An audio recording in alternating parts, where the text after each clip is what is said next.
ल साथीहरू, यहाँ चितवनमा यसपालिको मकै खेती साह्रै राम्रो भइरहेको छ।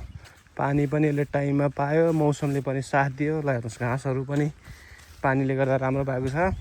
यतापट्टि चाहिँ हाम्रो यो सिपुजन भाइको खरबुजा खेती छ। ल हेर्नुहोस्, उहाँ किसान हाम्रो सिपुजन भाइ काममा एकदम लगनका साथ लाग्नुहुन्छ। अब यस्तो 12 बजेको टन्टलापुर घाममा उहाँ आफ्नो खेतीको लागि भनेर ल हेर्नुहोस् खरबुजा हेर्नुहोस् त गाइजहरू। ओहो ल यति मिठो छ, फेरि यो एकदम छ, यो एकदम के अर्ग्यानिक पनि छ, यसमा कुनै दबाईहरू चाहिँ हालेको छैन। यो लाएर छोडिदियो हो, अनि त्यसपछि यो राम्रो छ। अनि कति टिपियो यसपालि यहाँबाट? टिपिएको छ। अस्ति 32वटा दुईटा ड्याङमा टिपियो। 32वटा पिस? 32वटा भनौँ न, एउटा 50 किलोको कुरा हुन्छ। हजुर, 32वटा बोरा टिपियो 50 किलोको दरले। 50 किलोको दरले। अनि यसपालिको हाम्रो यो रेट चाहिँ कस्तो, राम्रो पाइएको कि के छ खरबुजाको? खरबुजाको रेट ठिक छ अहिले। तपाईँको खरबुजाको रेट चाहिँ ठिक भए पनि यसलाई अलिक ट्रान्सपोर्टेसनमा चाहिँ अलिक समस्या पर्दो रहेछ। यो गाडीहरूले लानलाई अलिक अप्ठ्यारै मान्दो रहेछन् कि है, अरू सब्जीहरू जस्तो नहुँदो रहेछ। यसको कस्तो हुन्छ नि, बोराको राख्दाखेरि चाहिँ हजुर मिल्दैन कि लेभल। ल यस्तो राम्रो खरबुजा फलेको, ओहो यसलाई फ्रिजमा राखेर चिसो बनाएर खाँदा यो लहरा खाइयो। हिजो मैले पनि मिठो थियो, एकदम गुलियो टक्कको थियो। ल यस्तो बारीमा यो नगोड्नुको कारण के हो? यो नगोड्दा नि फरक नपर्ने भएर नगोड्या हो कि यो झार धेरै भयो यसपालि, कि फुर्सद नभएर हो? फुर्सद नमिलेर। फुर्सद नभएर। कुरा कस्तो भयो भन्दाखेरि किरा धेरै लाग्दैन।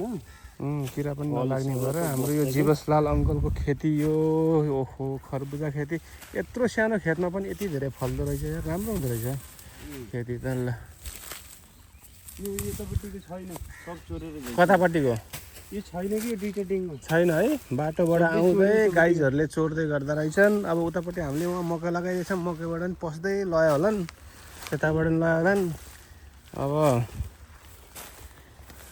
के गर्नु, खेती अब धेरै ठाउँमा खेती गरिरहेछ, साध्य पनि छैन।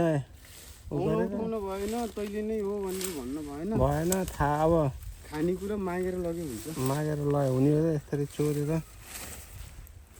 यो राम्रो कुरो होइन।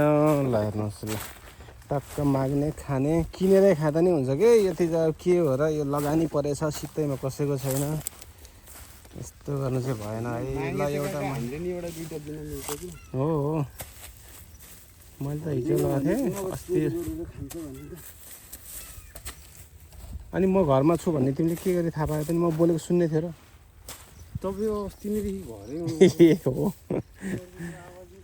ल हेर्नु साथीहरू, मकै ओहो यो चितवनमा मकै के साह्रो राम्रो भएको यसपालि। ल एकदम मौसम ठिक छ, घाम लागेको छ। अब 3-4 बजेपछि फेरि पानी सुरु हुन्छ। हिजो रातभरि पनि पानी पर्यो। हाम्रो उता पवित्र दिदी उता हुनुहुन्छ, उहाँ के गर्दै हुनुहुन्छ खै, के को खोजीमा हुनुहुन्छ उहाँ? ए ल मेकअप गर्नु अनि पछि देखाउँला है। ल ओके, म भ्लगमा हाल्छु, भ्लगमा युट्युबमा आउँछ, हेर्नु होला। मेरो च्यानल SSIVAHTTमा आउँछ है। ल अनि के छ अरू? आँप झरेछ? आँप कतिको झरेछ? आँपको अचार बनाएर खानु पर्ने। खरबुजा खाने हो? खरबुजा ल ठिक छ, खाउँला।